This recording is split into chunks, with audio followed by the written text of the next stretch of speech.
إني أخاذب النصارى في أرضهم لمالك مرسرا إني أخاذب النصارى في أرضهم لمالك مرسرا. بسم الله الرحمن الرحيم والصلاة والسلام على سيدنا محمد وعلى آله وصحبه أجمعين. On est honoré d'être ici en Italie pour parler de l'islam, pour parler à nos frères et à nos sœurs de toute nationalité de notre religion, l'islam qui est la dernière religion, qui est l'ultime révélation pour les humains et qui est une religion universelle qui concerne le noir, le blanc, l'anglais, l'américain, le népalais, le marocain, le tunisien, le français, sans distinction de race ni de couleur. Et il est nécessaire pour nous musulmans d'être dignes de représenter cette religion, cet ultime appel e rappel pour les humains. Quindi Sheikh Fahmy vi ringrazia e dice che è onorato di essere qui, di presenziare a questo evento, il cui scopo è quello di, appunto, di parlare dell'Islam. L'Islam è l'ultima rivelazione, la religione di Allah, e il Corano è l'ultima rivelazione che Allah ha inviato all'umanità. L'Islam quindi è una religione, l'ultima religione, ed è una religione universale che riguarda tutta l'umanità, tutti gli esseri umani, in qualsiasi angolo del mondo.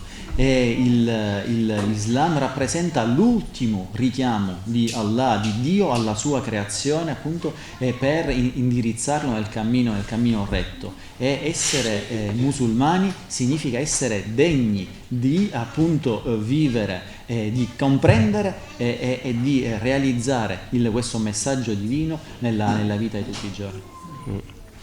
Comment comprendre l'islam? Premièrement, il faut savoir faire la différence entre l'islam et les musulmans, entre le prophète Mohammed sallallahu alayhi wa sallam et ceux qui prétendent représenter l'islam aujourd'hui. Quindi il primo punto che dobbiamo affrontare è comprendere l'Islam. Per comprendere l'Islam e appunto capire il messaggio dell'Islam bisogna porre una differenza, capire che l'Islam e porre una differenza anche con i musulmani. Quindi bisogna capire chi è il profeta Muhammad sallallahu alaihi wasallam, l'esempio massimo e perfetto, e capire le differenze che si hanno con coloro che pretendono solamente di seguire il messaggio del profeta senza realmente realizzarlo. Donc la première chose à faire pour ceux qui veulent comprendre l'islam est de lire la biographie du prophète Mohammed sallallahu alaihi wasallam. Quindi, per capire l'Islam, il primo passo da compiere per coloro che vogliono realmente comprendere il messaggio dell'Islam è studiare, leggere una biografia del profeta Muhammad sallallahu alaihi wasallam. Parce que après le prophète Mohammed sallallahu alayhi wa sallam, il y a un processus historique qui a fait que l'islam est ce qu'il est aujourd'hui. E quindi bisogna comprendere che dopo quindi il ritorno del profeta Muhammad sallallahu alaihi wasallam a Dio, vi furono degli eventi storici che ci hanno portato alla condizione attuale in cui l'Islam si trova in questo preciso istante. Le miracle du prophète Mohammed sallallahu alayhi wa sallam, parce que chaque prophète vient avec des miracles. Le miracle, il tient lieu d'un signe divin, d'un signe d'Allah, qui dit: mon serviteur est véridique dans ce qu'il vous transmet, la preuve, voilà ce qu'il produit comme miracle. Et le miracle est un défi pour les humains qui ne peuvent pas l'imiter ou faire pareil. Donc il les défie dans ce qu'il excelle le mieux.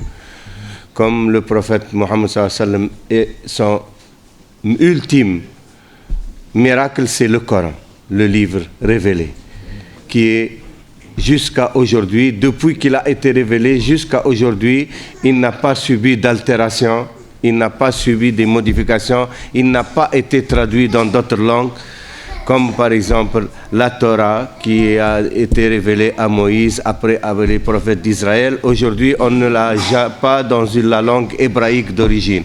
On l'a en latin, on l'a en grec, maintenant ils l'ont écrit en hébreu, yiddish, c'est maintenant sur les traductions latines. Les évangiles, pareil, c'est pas dans la langue de Jésus, l'araméen, c'était, maintenant on l'a dans le latin, dans le grec, français, anglais. Ils ont subi des modifications dans un processus historique. Alors que le Coran, depuis la langue du prophète Mohammed sallallahu alayhi wa sallam, la langue arabe, jusqu'à aujourd'hui, c'est le même texte. Et ça, c'est une preuve que, au moins, c'est Allah qui nous parle directement dans le Coran. Quindi lo Sheikh dice che adesso è fondamentale comprendere il concetto del miracolo, in quanto tutti i profeti inviati da Allah venivano dotati di miracoli. Il miracolo è un evento che sfida le normali regole, le leggi della fisica, le leggi della scienza, ed è il miracolo è come se Allah volesse dire: il mio inviato è veridico, è sincero nel suo messaggio e in ogni sua azione, e il miracolo vuole appunto sfidare l'umanità in ciò in cui essi eccelgono al massimo, in ciò che essi eccelgono. Adesso il miracolo che il massimo che fu con cui il profeta Muhammad sallallahu alaihi wasallam fu inviato è appunto l'ultima rivelazione, che è il Corano. Il Corano rappresenta il più grande miracolo che Allah diede al profeta sallallahu alaihi wasallam, e il Corano è l'ultima rivelazione, un libro che fu rivelato in lingua araba e che per 1400 anni non ha subito alcuna modifica. Il Corano, esattamente per come fu rivelato al profeta Muhammad sallallahu alaihi wasallam, adesso noi l'abbiamo a disposizione, possiamo leggerlo esattamente per come fu rivelato al profeta sallallahu alaihi wasallam, e questo a differenza di qualsiasi altro libro o rivelazione. Infatti i libri come la Torah adesso non è più disponibile nella sua versione originale, o anche i Vangeli che furono rivelati a Gesù non sono adesso disponibili nella lingua in cui furono rivelati, ma sono disponibili solamente nelle loro traduzioni. Et c'est très important à comprendre cela pour ceux qui cherchent Dieu, pour ceux qui cherchent à connaître leur Seigneur, de savoir que leur Seigneur leur parle directement sans intermédiaire. E questo è un concetto chiave perché ogni uomo o donna che voglia intraprendere il proprio cammino verso Dio. Questo è un concetto chiave perché ci fa capire che Dio parla agli esseri umani direttamente, senza alcun intermediario. Infatti il Corano è come la parola appunto di Dio, è l'ultima rivelazione. Le prophète Mohammed sallallahu alayhi wa sallam transmettait la parole d'Allah. Il était transmetteur, il était un envoyé. Il ne parle pas de lui-même. C'est une révélation qui lui a été dictée. Il la transmet intégralement comme elle est. Quindi il profeta Muhammad sallallahu alaihi wasallam, la sua funzione è quello di trasmettere il messaggio di Dio. Lui ha trasmesso quindi il messaggio esattamente per come lo ha rivelato, e il profeta sallallahu alaihi wasallam non ha mai parlato mosso dai propri desideri o da ciò che egli pensava, ma era continuamente ispirato da Dio. Et il était l'ultime prophète. Il disait que tous les prophètes sont des frères, d'un seul père et de mères différentes. Donc chacun est venu parler avec son peuple dans la langue de son peuple. Et il apportait le même message. Et lui, il est venu en dernier pour confirmer tous les messages des prophètes avant lui et pour clore le cycle de la prophétie. Et pour annoncer que la fin des temps est proche et que Jésus, Sayyidna Isa, Jésus-Christ, va revenir, et c'est lui qui va affronter le Dajjal à la fin des temps, et c'est lui qui va tuer le Dajjal que les Christ appellent l'Antéchrist. Donc les musulmans croient en Jésus autant que les chrétiens croient en Jésus. Et ça, ils devraient toujours se le rappeler. Et le prophète Mohammed sallallahu alayhi wa sallam, il dit: لا تشقى أمة أنا أولها وعيسى ابن مريم آخرها. Une communauté dont je suis le commencement et Jésus, fils de Marie, est la fin, ne sera jamais chagrinée, ne sera jamais dans l'erreur. Donc les musulmans et les chrétiens, qu'ils le veuillent ou non, ont un destin en commun. Et malheureusement, il n'y en a pas beaucoup qui accentuent et qui mettent en évidence ces réalités, qui sont inscrites dans nos textes. Le prophète Mohammed sallallahu alayhi wa sallam, on en parle beaucoup. Et à chaque vendredi, il rappelait la venue imminente du Dajjal, l'Antéchrist. Quindi il profeta Muhammad sallallahu alaihi wasallam è l'ultimo dei messaggeri, ma il profeta sallallahu alaihi wasallam è stato inviato come ultimo messaggero, e il profeta sallallahu alaihi wasallam diceva che appunto lui confermava il messaggio che tutti gli altri profeti avevano trasmesso, e che tutti i profeti inviati da Dio in realtà sono tutti fratelli e che hanno lo stesso padre ma delle madri differenti. Quindi il ruolo di Sayyidina Muhammad sallallahu alaihi wasallam, del profeta, era quello di chiudere la profezia, chiudere il ciclo profetico e preparare l'umanità alla fine dei tempi, per ricordargli che la fine dei tempi è vicina e che dovevano prepararsi, e che il messaggio era stato ormai con Sayyidina Muhammad sallallahu alaihi wasallam perfezionato e raggiunto il suo massimo apice. E il Sheikh Fahmy ci ricorda come appunto il Sayyidina Muhammad sallallahu alaihi wasallam avesse anche ricordato che alla fine dei tempi sarebbe anche ritornato Gesù Cristo. Tutti i musulmani crediamo in Gesù come profeta e come figlio di Maria, della Vergine Maria, e crediamo nel ritorno di Gesù come anche i cristiani. Quindi anche se molti musulmani non vogliono accettarlo, in realtà i musulmani e i cristiani abbiamo un cammino che possiamo dire uguale, nel senso che entrambi stiamo aspettando il ritorno di Gesù Cristo, e il profeta Muhammad sallallahu alaihi wasallam disse che l'Islam, il messaggio profetico che lui portava, è un messaggio perfetto che inizia con Sayyidina Muhammad e si chiuderà con Gesù. Gesù tornerà solamente come per concludere la sua vita, e seguirà il messaggio del profeta Muhammad sallallahu alaihi wasallam. E quindi l'Islam i musulmani che seguono questo cammino non soffriranno mai, perché questo è un cammino perfetto. E il profeta Muhammad sallallahu alaihi wasallam ci ricordava come ogni venerdì ricordava ai suoi compagni come la fine del mondo fosse prossima, e che sarebbe arrivato alla fine dei tempi anche l'anticristo. L'anticristo poi sarà ucciso, sarà sconfitto appunto da Gesù Cristo, e questo dovremmo ricordarcelo tutti noi, sia musulmani che anche i cristiani, e per vivere in coesione, in attesa appunto del ritorno di Gesù Cristo, che darà ad affermare la verità che Sayyidina Muhammad ha portato.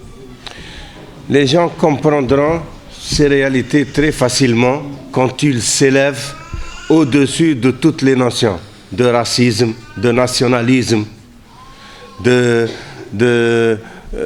géopolitique, de politique, d'intérêt personnel ou communautaire, pour comprendre le message de leur Seigneur. Le message de notre Seigneur est clair. Le prophète Mohammed sallallahu alayhi wa sallam, il dit: خير ما جئت به أنا والأنبياء من قبلي كلمة لا إله إلا الله. Le meilleur de ce que j'ai apporté, de ce que j'ai énoncé, moi et les prophètes qui m'ont précédé, c'est la parole La ilaha illallah. Il n'y a de Seigneur que Dieu. Il n'y a de Seigneur qu'Allah. Il n'y a une seule divinité, un seul, unique. Qu'on l'appelle Dieu en français, ou Dio en italien, ou God en anglais, ou Allah en arabe, c'est le même auquel on s'adresse. Il y a un seul Dieu. Sheikh Fahmy quindi ci ricorda che ci informa che chiunque voglia realmente comprendere il messaggio dell'Islam riuscirà a raggiungere a tale realtà solamente se si spoglia la propria concezione, la propria psicologia da ogni forma di razzismo, ogni forma di nazionalismo o da appunto interessi personali o geopolitici. Quindi chiunque si liberi da tutto ciò riuscirà ad arrivare all'obiettivo e alla conoscenza massima e suprema. Ci ricorda che il profeta Muhammad sallallahu alaihi wasallam disse che le migliori parole che furono apportate da ogni profeta è la ilaha illallah. Quindi non vi è alcun Dio degno di essere adorato se non Dio l'unico, Allah. Quindi sebbene in arabo si dica Allah o in italiano Dio o in inglese God, comunque stiamo parlando di questa unica essenza, di unica realtà che è Dio l'unico, Allah subhanahu wa ta'ala. C'est ce que les musulmans appellent le tawhid, la science de l'unicité divine, tawhid. Et le prophète Mohammed sallallahu alayhi wa sallam, il dit لا يأمن أحدكم إلا أن يحب لأخيه ما يحب لنفسه. Personne d'entre vous ne peut se dire croyant qu'il a la foi s'il n'aime pas pour son frère ce qu'il aime pour soi-même. Son frère, ça ne veut pas dire son frère le musulman, son frère l'humain. Parce que Allah dit dans le Coran Ya ayyuhan nas inna ja'alnakum shu'uban wa qaba'ila lita'arafu inna akramakum 'inda Allahi atqakum. Ô être humain, il dit Ya ayyuhan nas. Dis pas aux croyants ou aux musulmans. Ya ayyuhan nas, ô être humain, on vous a créé de peuples différents et de tribus différentes, d'ethnies différentes. Lita'arafu, afin que vous vous connaissez, que vous vous reconnaissez. Et les meilleurs d'entre vous sont les plus pieux, sont ceux qui se rapprochent le plus d'Allah, de Dieu, ceux qui se craignent plus Dieu. Et cela veut dire que pourquoi Allah appelle ô humain, Ya ayyuhan nas? Parce que tous ils viennent d'une seule source. C'est quoi l'être humain? Allah a pris de l'argile, de la terre. Il l'a façonné, il l'a harmonisé en forme humaine. Et il a soufflé dedans de son esprit.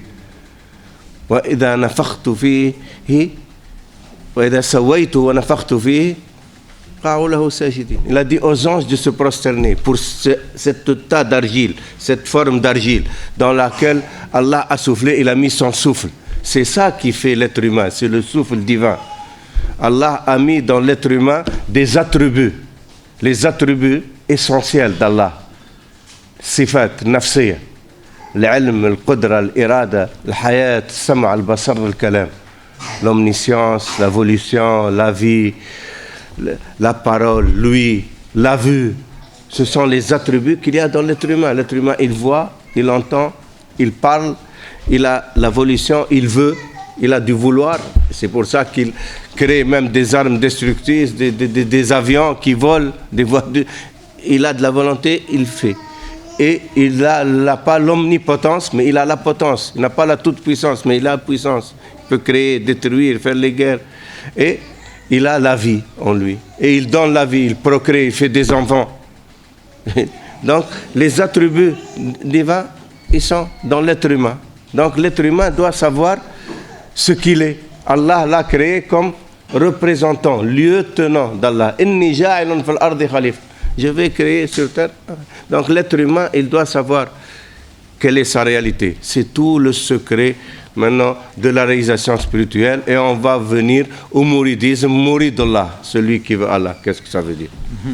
Quindi, come abbiamo detto, tutti i profeti hanno portato questo concetto di la ilaha illallah, che non esiste alcun Dio degno di essere adorato se non questo Allah, l'unico. E nell'Islam chiamiamo ciò tawhid, quindi credere nell'unicità divina. Ma il essere credenti cosa significa? Il profeta ci disse, sallallahu alaihi wasallam, che un credente è colui che ama e desidera per i suoi fratelli e le sue sorelle ciò che desidera per se stesso. E Sheikh Fahmy ci spiega che quando il profeta dice appunto, indica, pronuncia la parola fratello, non riguarda ciò solamente la sua comunità, quindi i musulmani, amare ciò che amare per se stesso, amare per i musulmani ciò che ama per se stesso, ma si sta riferendo all'intera umanità. Dobbiamo desiderare e amare l'intera umanità, tutto ciò che è stato creato da Allah, e ci riporta gli stessi ayat che aveva prima recitato Sheikh Abdu, quindi che Allah ha creato, dice: o umanità, vi ho creato da una singola coppia di un uomo e di una donna e poi vi abbiamo separato in tribù e in nazioni affinché voi possiate conoscervi. Ed è questo appunto lo scopo che abbiamo sulla terra. E poi Allah dice che il migliore tra voi è il più puro, il più sincero, quindi colui che è più puro è colui che è più vicino a Dio. E adesso Sheikh Fahmy poi ci introduce un concetto fondamentale: dobbiamo capire chi è l'essere umano. Il primo essere umano creato da Dio è appunto Sayyidina Adam alayhi salam, Adamo, che fu creato dall'argilla, e dopo Allah soffiò il proprio soffio divino in Adamo, ed è questo soffio divino che ci rende umani, è ciò che ci dà realmente la vita. E ciò è un concetto fondamentale, perché se comprendiamo tale concetto capiamo chi è l'essere umano. E in questo soffio divino Allah ha instillato nell'essere umano delle qualità e degli attributi che sono in realtà divini, come quindi la vista, l'udito, la volizione, quindi la volontà, la conoscenza, il potere e la vita. Quindi sono degli attributi divini che ogni essere umano detiene. E una volta che capiamo che in realtà ciò che ci rende esseri umani, ciò ci permette di entrare in un'altra dimensione, in un'altra comprensione della realtà. Infatti in ognuno di noi risiede questo soffio divino, ed è ciò che ci rende umani e non questa forma con cui ci rappresentiamo in questa realtà. Allah nous rappelle dans le Coran: Ya ayyuhan nas inna khalaqnakum min nafsin wahidatin wa khalaqna minha zawjaha. Ô être humain, on vous a créé d'une seule âme, nafs wahid, Adam, Sayyidina Adam. Et on a créé son épouse, Adam et Hawa. Donc tous on descend d'Adam et de Hawa, tous on est des fils d'Adam et d'Ève. Donc on est frères qu'on le veuille ou non. Tous on a une même origine, un souffle divin et la forme de Adam et de Hawa. Donc maintenant, ou qu'on soit conscient ou qu'on ne soit pas conscient. Être conscient de cela implique aimer pour son frère ce qu'on aime pour soi-même, comme nous a appris le prophète Mohammed sallallahu alayhi wa sallam. La ya'mun ahadukum illa an yuhibba li akhihi ma yuhibba li nafsihi. Personne d'entre vous ne peut se dire croyant qui a la foi s'il n'aime pas pour son frère ce qu'il aime pour lui-même. Quindi il Sheikh Fahmy ci dice che Allah subhanahu wa ta'ala nel Corano ci insegna che siamo stati creati da un'unica anima. Quindi il primo essere umano fu Sayyidina Adam, e da Adam Allah creò Hawa. Quindi i primi due esseri umani che sono l'inizio dell'umanità sono Adamo ed Eva, è da lì che inizia tutta l'umanità.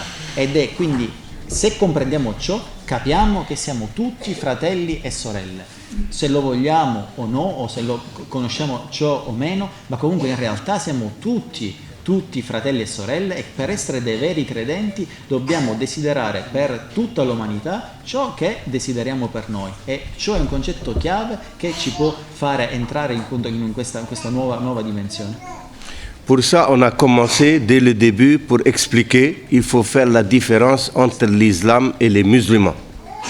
Parce qu'aujourd'hui, quelqu'un dit ça c'est très beau, mais quand il voit l'état de l'islam et des musulmans aujourd'hui, ça ne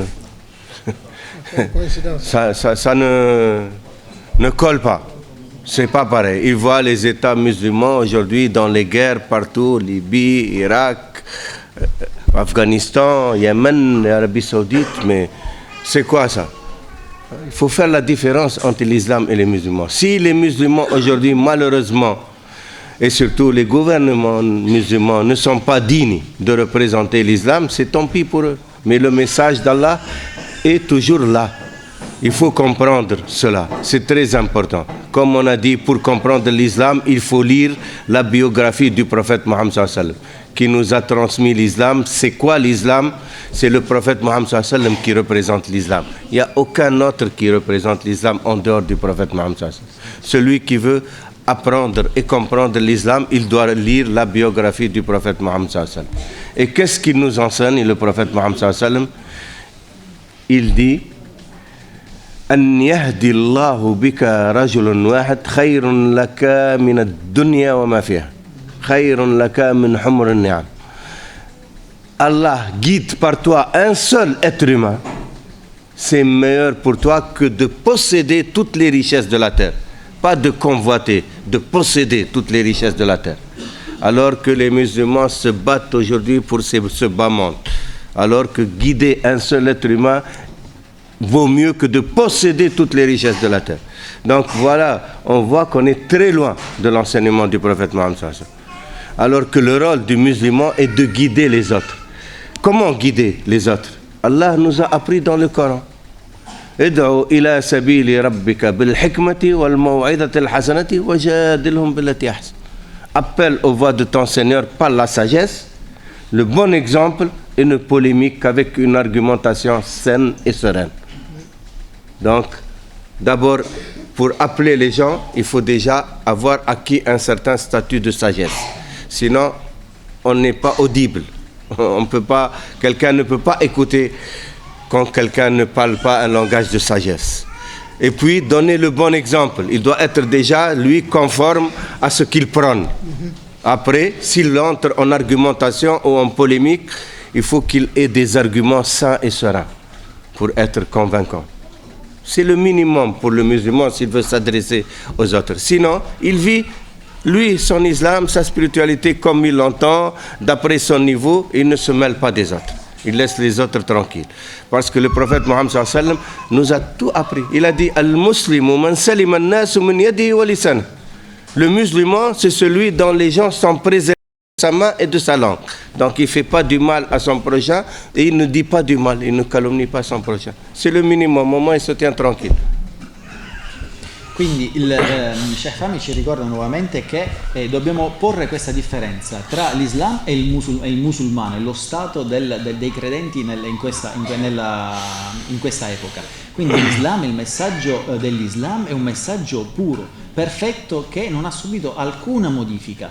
Ma adesso, quando ad esempio leggiamo o ascoltiamo una conferenza sull'Islam, vediamo che il messaggio è bellissimo, stupendo, però se poi volessimo vedere la realizzazione pratica di questo messaggio nei musulmani, lì vediamo delle contraddizioni, soprattutto se ci rivolgiamo e vediamo lo stato, la condizione dei paesi musulmani e anche il modo in cui i presidenti dei paesi musulmani, il modo in cui esercitano questo loro ruolo e il loro potere. Lì vediamo delle differenze e delle contraddizioni.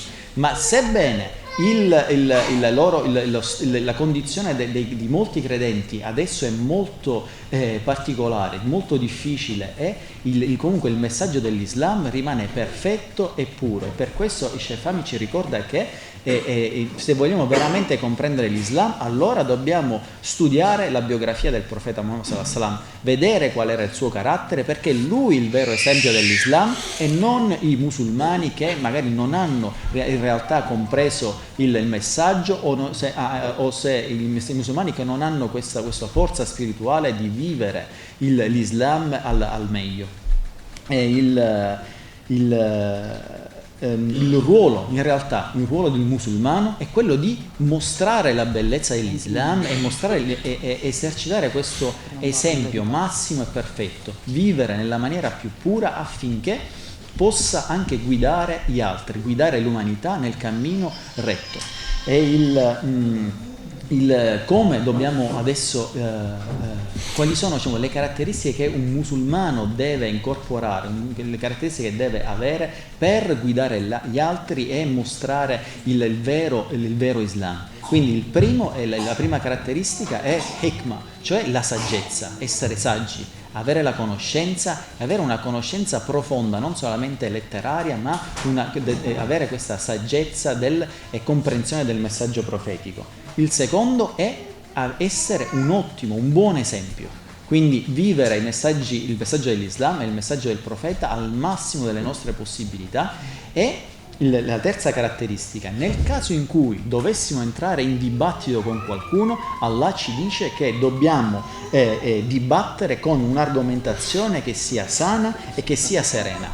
Quindi anche se nel caso in cui dovessimo entrare in dibattito con una persona che la pensa diversamente da noi, ma le nostre argomentazioni devono essere sane e serene, e ciò lo può fare solamente qualcuno che appunto che detiene la saggezza. E poi un'altra caratteristica che il musulmano deve avere, questo deriva dagli insegnamenti del profeta. Il profeta disse che un musulmano è colui da cui i suoi prossimi sono, diciamo, salvi dalla sua bocca e dalle sue mani. Quindi un musulmano è colui che vive e rispetta gli altri e non causa alcun danno ai suoi vicini e ai suoi prossimi, né con le sue mani, quindi attraverso la violenza, né con la sua bocca, seminando zizzania, mentendo o parlando male degli altri.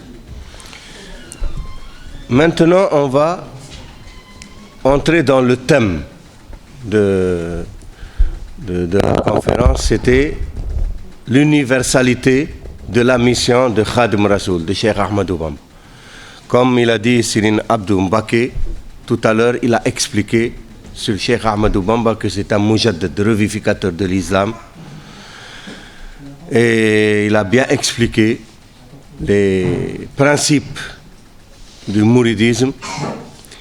Je vais donner une continuité à ce qu'on a exposé tout à l'heure. Le mouridullah, c'est celui qui aspire à Allah, qui cherche l'agrément d'Allah, l'agrément de son Seigneur. Parce que tout musulman, tout croyant, il a deux choix dans la vie future.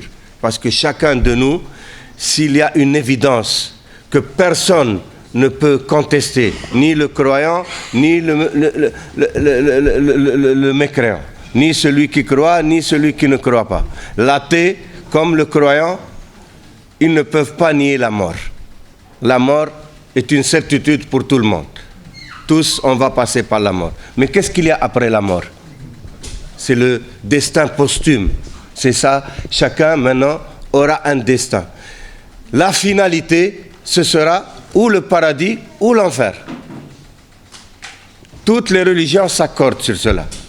Donc c'est pour ça que c'est très important pour celui qui croit qu'il y a une vie après la mort, qu'il y a un destin posthume, de savoir où il va atterrir, où il va finir sa destination, au paradis ou en enfer.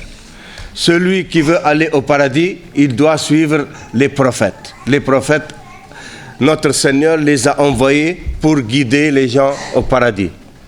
Et Satan, Allah l'a créé. Satan, il ne vient pas de lui-même, c'est Allah qui l'a créé. Pour guider les gens qui vont aller en enfer. Allah a créé le paradis et l'enfer.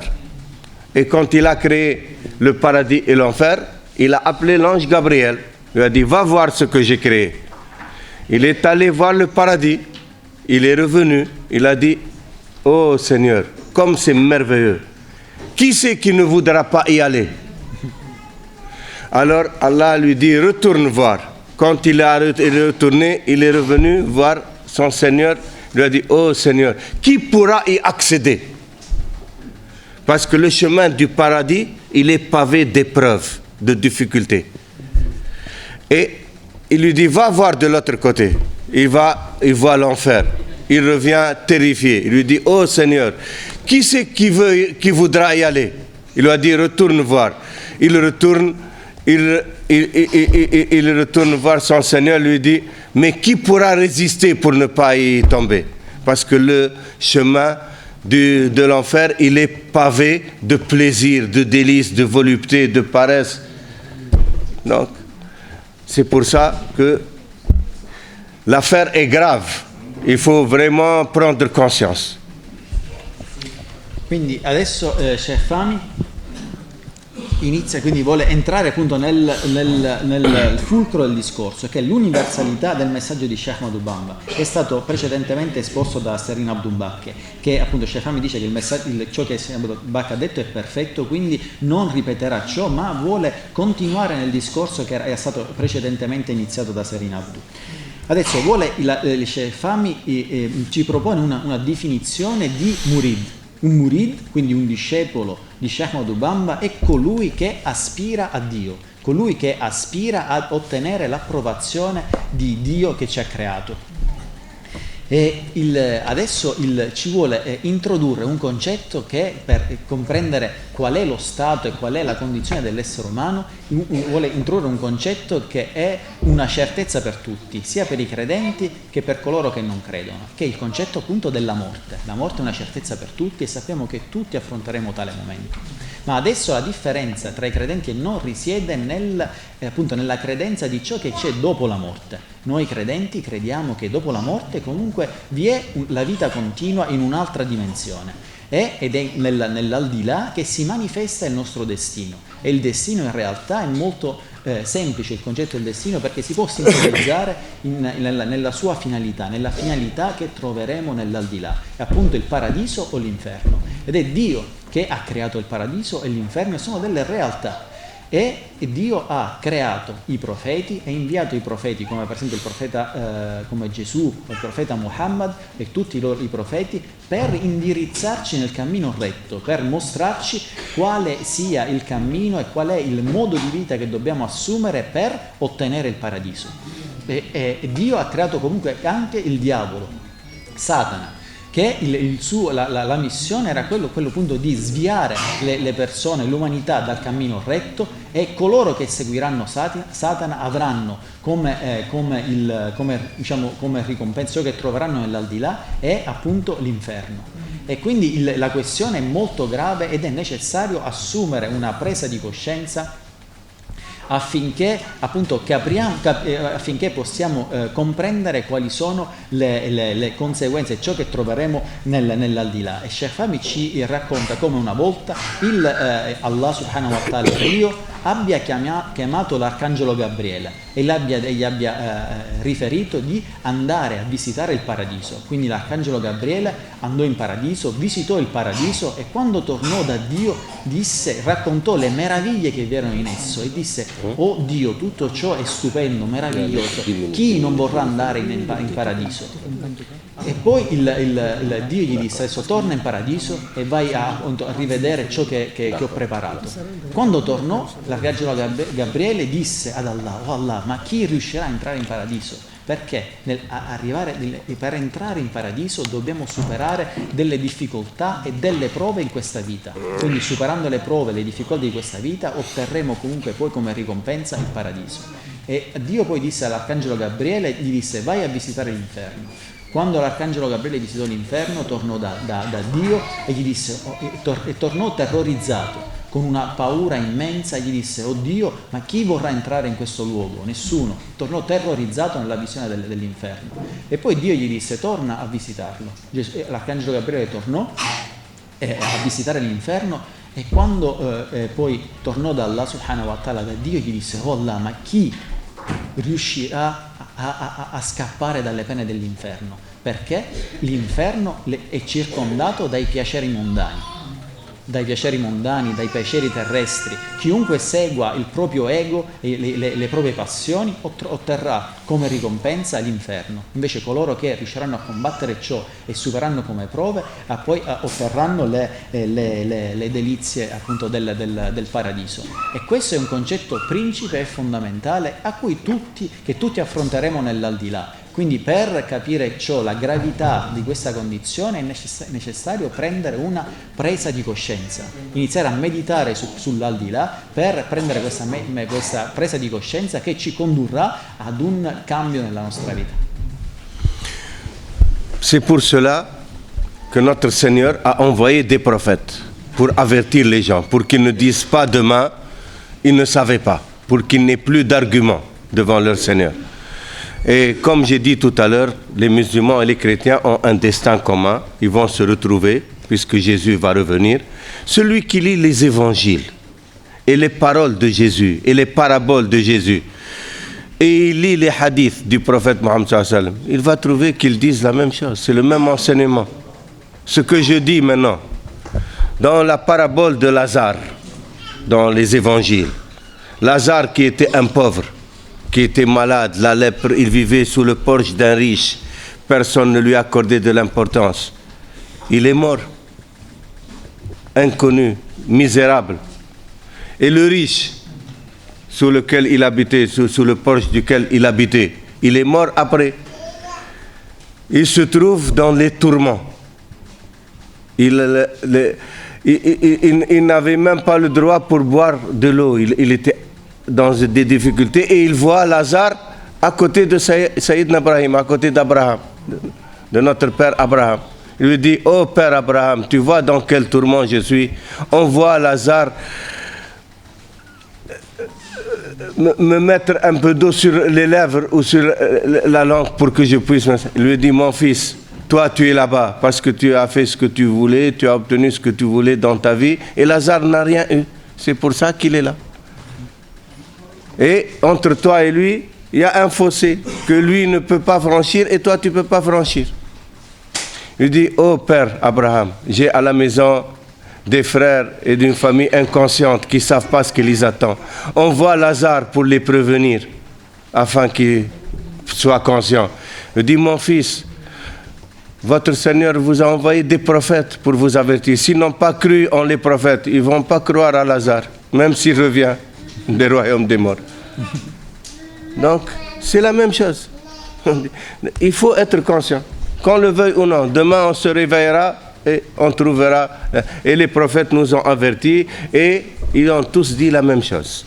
Maintenant, pour revenir à... c'est quoi le mouridisme? Mourid d'Allah, celui qui aspire à Allah. Quelle est la chance des mourides d'Allah? Khadim Rasoul, Cheikh Ahmadou Bamba, que vous avez vu la photo, il est venu revivifier la religion du prophète Mohammed sallallahu alayhi wa sallam. Il a dit, quand il est venu, il a trouvé la religion du prophète Mohammed sallallahu alayhi wa sallam comme un champ où on poussait les mauvaises herbes. Le terrain était rocailleux, épineux. Alors il a commencé à le défricher, à l'assainir, et pour planter les bonnes graines qui vont donner les bonnes semences et les bons fruits pour les générations futures. Donc il a repris l'islam originel du prophète Mohammed sallallahu alayhi wa sallam. Il a survolé toutes les étapes par lesquelles est passé l'islam, qui s'est divisé en chiites, sunnites, ibadites, ismaélites, et avec les différentes. Lui, il est retourné au prophète Mohammed sallallahu alayhi wa sallam. Il voyait directement le prophète Mohammed sallallahu alayhi wa sallam à l'état de veille. Il n'était pas le seul dans l'islam, mais son enseignement est tellement clair, limpide, comme il dit, sa voix, elle est iman par le tawhid, islam par le fiqh, ihsan par le tasawuf. Parce que la vraie religion que le prophète Mohammed sallallahu alayhi wa sallam, il a amenée, elle se compose de 3 volets: iman, islam, ihsan. Et cet enseignement est l'un des plus importants dans l'islam et beaucoup le négligent. Parce que un jour, le prophète Mohammed sallallahu alayhi wa sallam était assis avec des compagnons et un homme est venu tout habillé de blanc. Personne ne le connaissait, aucune trace de sueur, ni de poussière, ni de voyage sur lui, frais. Et il s'assoit en face du prophète Mohammed sallallahu alayhi wa sallam, par terre, les genoux contre les genoux du prophète Mohammed sallallahu alayhi wa sallam. Il lui dit: oh Mohammed, informe-moi sur l'iman. Ya Mohammed, akhbirni an al-iman. Le prophète Mohammed sallallahu alayhi wa sallam, il lui dit: l'iman est de croire en Allah, de croire en les prophètes, de croire en les anges, de croire en les livres révélés, de croire en le jour du jugement dernier et de croire en le décret et le destin, qada ou al-qadar. 6 articles de la foi. Il lui dit: ahsan, très bien. Alors les compagnons étaient étonnés. Il pose une question, il interroge et il acquiesce. Il connaît la réponse. Il lui dit: akhbirni an l'islam, informe-moi sur l'islam. Il lui dit: l'islam, c'est la shahada, la ilaha illallah, Muhammad Rasulullah, c'est les 5 prières, c'est le jeûne du mois de Ramadan, c'est la zakat et le pèlerinage pour ceux qui en ont les moyens. 5 piliers. Il lui dit: ahsan, très bien. Il lui dit: informe-moi sur l'ihsan. L'ihsan, c'est la perfection spirituelle. Il lui dit: an ta'budallah ka'annaka tarah, fa in lam takun tarahu fa huwa yarak. Adorer Allah comme si tu le vois, car même si tu le vois pas, lui il te voit. Comme si tu le contemples, car même si tu le contemples pas, lui il te contemple. Donc être conscient de l'omniprésence de notre Seigneur, qu'il est avec nous où qu'on soit, qu'il est plus proche de nous que notre veine jugulaire. Donc être conscient de son omniprésence. Quelqu'un, il ne doit pas être bon musulman seulement à la mosquée.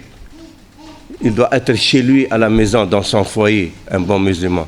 Avec son voisin, un bon musulman. Dans son travail, un bon musulman. Dans la rue, un bon musulman. Dans le café, dans les transports publics. Partout, il doit être un bon musulman. Un bon musulman, c'est celui qui est soumis à la volonté de son Seigneur et qui exécute les impératifs de son Seigneur. C'est quoi les impératifs de son Seigneur? C'est d'adorer ton Seigneur comme si tu le vois. Donc, exécuter ses commandements et s'abstenir de ses interdits. Il a posé des commandements à faire et des interdits à ne pas faire. Quindi, come abbiamo detto, questa realtà dell'aldilà è una realtà concreta che tutti troveremo, sebbene ci crediamo o meno. E Sheikh Hamid ci ricorda come Allah ha creato i profeti e ha inviato i profeti affinché possano testimoniare poi nel giorno del giudizio, e quindi nessuno ha delle scuse per dire che non erano a conoscenza di ciò che gli aspettava, perché appunto Dio ha inviato i profeti affinché potessero trasmettere il messaggio divino e gli potessero insegnare all'umanità qual è il cammino retto, il cammino giusto che ogni uomo o donna voglia seguire.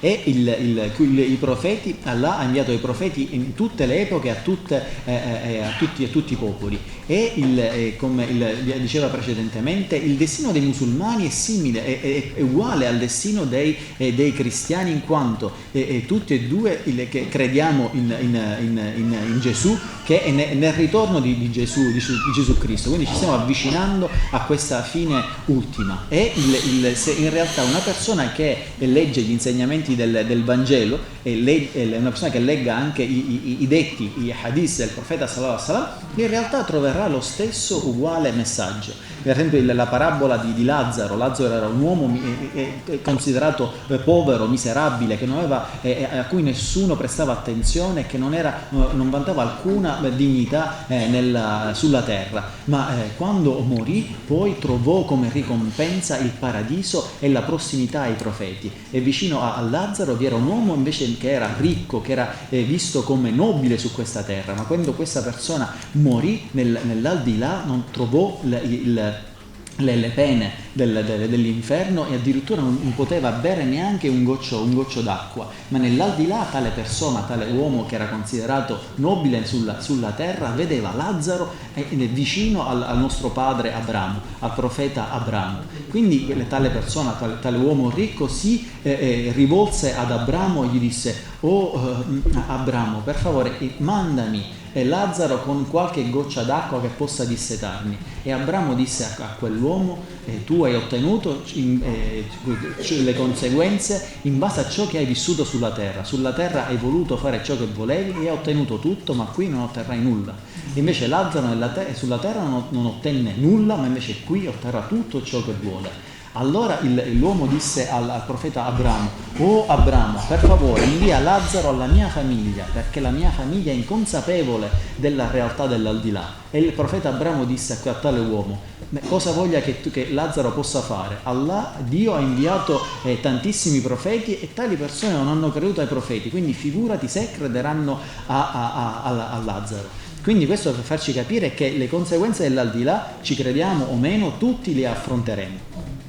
Ma per tornare al messaggio e al tema del discorso, adesso torniamo appunto al concetto del murid. Il murid è un aspirante nel cammino di Allah subhanahu wa ta'ala, una persona che vuole vivere per come Allah vuole vivere, diciamo, la vita per cui Allah l'ha creato, vuole esercitare la sua missione sulla terra per adorare Allah e compiacere ad Allah. E Sheikh Madhu Bamba è venuto sulla terra per rinnovare tale messaggio, e Sheikh Madhu Bamba, il nostro Sheikh, utilizza una metafora per farci comprendere tale concetto. Sheikh Madhu Bamba dice: quando arrivai trovai l'Islam, il messaggio dell'Islam, come un campo incolto, un campo che era pieno di pietre, pieno di erbe spinose e cattive erbe. Quindi Sheikh Madhu Bamba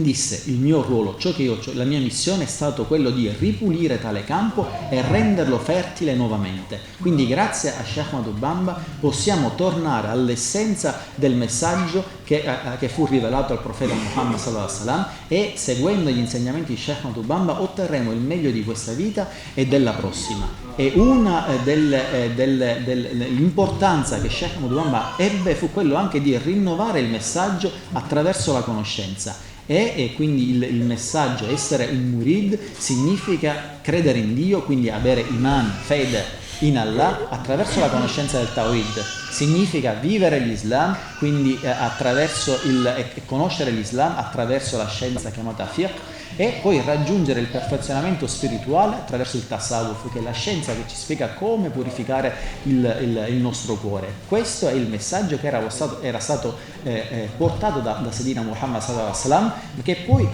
declinò, ma con tutti i mujaddid e poi con Serin Tuba tale messaggio è tornato nuovamente in auge, ed è quindi possibile per tutti ottenere il massimo da questa vita e vivere l'Islam per come Dio realmente, vivere questa vita esattamente per come Dio vuole che la viviamo.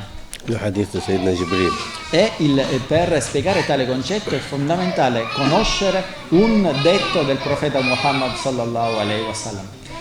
Si narra che una volta il profeta Muhammad sallallahu alaihi wasallam era con i suoi compagni, ed è il messaggio che è un detto del profeta che risale all'ultimo